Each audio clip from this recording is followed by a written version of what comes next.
Well, everyone, it's time for us to go and take a look at the iPhone 14 Plus and see how this particular iPhone holds up in 2025, the later part of this particular year. Now, there's a couple of big things to keep in mind here. Number one, these particular devices still hold up very, very well. They're not too expensive, so they've gone down in value in the used market. They're also still very, very good, capable phones. The first thing to remember here is that with the iPhone 14 Plus on the outside, they still feel and look very good. These are still very big phones, which is really nice. They are 60 Hz panels though, which on the front is kind of unfortunate considering all iPhones now have ProMotion displays, 120 Hz. It's a lightning port at the bottom, which is also a little bit outdated, and no frosted glass back, but the camera itself is still pretty good, and the exterior and the way this phone holds up, I think is still a pretty nice thing going on for this type of phone when it comes down to it. So nothing crazy, but that's kind of how this device holds up on the exterior. Now, this phone has two different software updates that you can install on it, either an iOS 18 update or an iOS 26 update. And in my personal opinion,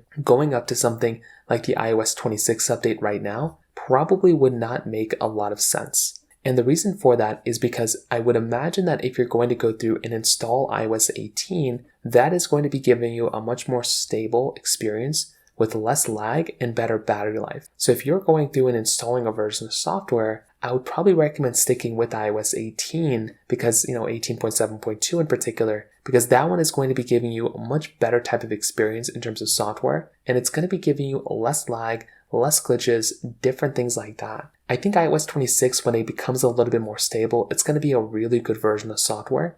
It's going to be giving you some really cool things inside, but it just again doesn't make too much sense because it is going to be far more glitchier when it comes down to it from that side as well. It's not the end of the world, but that is just one of those other things to keep in mind there. Now, on top of that, when it comes down to how it compares against the iPhone 17, I will tell you the iPhone 17 is going to be a very good upgrade. If you have a 14 Plus, going for a 17, that is going to be a very big upgrade. Even though it's giving you a smaller display, it is still going to feel like a monumental upgrade without a doubt. So that right there is going to be a pretty big takeaway in my personal opinion. But I would say if you are going through and installing a type of software, installing anything, if you have a 14 Plus on iOS 18, I feel like that phone is still going to feel like a pretty decent performing device. So all in all, I'll definitely tell you, I'm a really big fan of, these phones. I think, Apple did a really good job with them. I would probably say that if you're in the market and you're looking for a device, I would say get a 14 Plus. It's a great phone. But if you can swing for a little bit more money,